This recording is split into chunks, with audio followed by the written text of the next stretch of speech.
The role of the reindeer who saved Christmas was played by a young Canadian woman.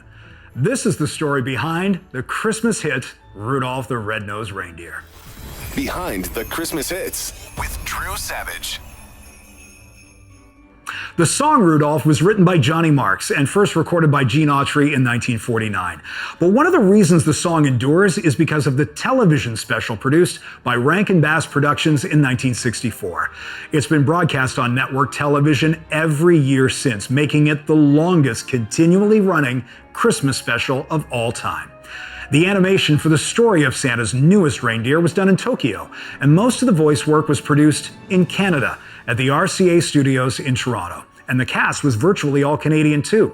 Hermy was voiced by Paul Soles, who would go on to be the voice of Spider-Man in the 1967 cartoon series. Spider-Man, Spider-Man does whatever a spider can. Okay. Yukon Cornelius, he was voiced by Larry Mann. You might remember him as the boss in a series of TV commercials in the 80s and 90s for Bell. And much like Bart Simpson, the voice of Rudolph was performed by a female actor. Her name, Billie Mae Richards. I'm the voice of Rudolph, so that's good enough for me. Everybody says they can hear it. Of course, now everybody knows, but they still say, oh yes, I can hear that in your voice.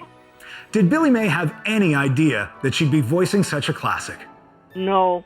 We thought it was an awfully cute show and a wonderful idea and the story.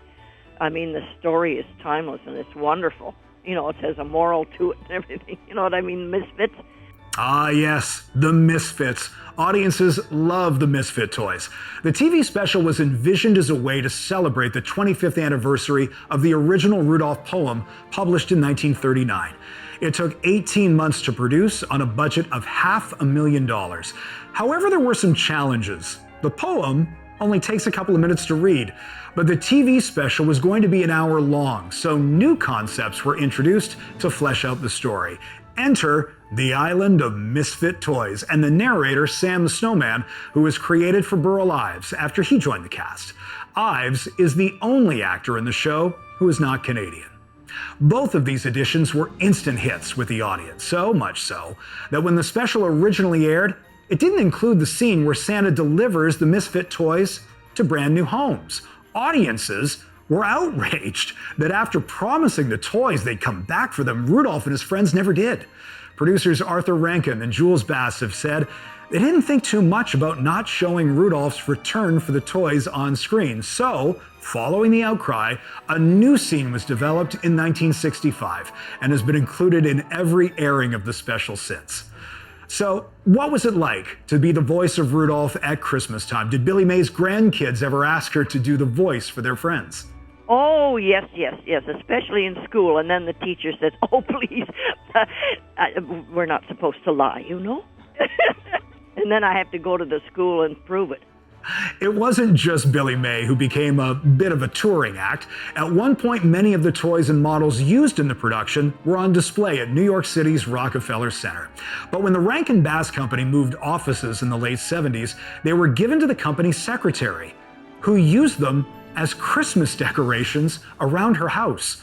Unfortunately, some were destroyed in the attic, but Rudolph and Santa survived. They eventually turned up on an episode of Antiques Roadshow in 2005 when the secretary's nephew wanted to see what they were worth. Their current estimated value? Between $30,000 and $50,000. Billie Mae Richards passed away in 2010, but she leaves a legacy with Rudolph that will be forever timeless. And remember, it's a totally Canadian show except Burl Ives. Thanks for joining us. Hit subscribe for more stories and videos behind the Christmas hits. Tomorrow, a real whodunit.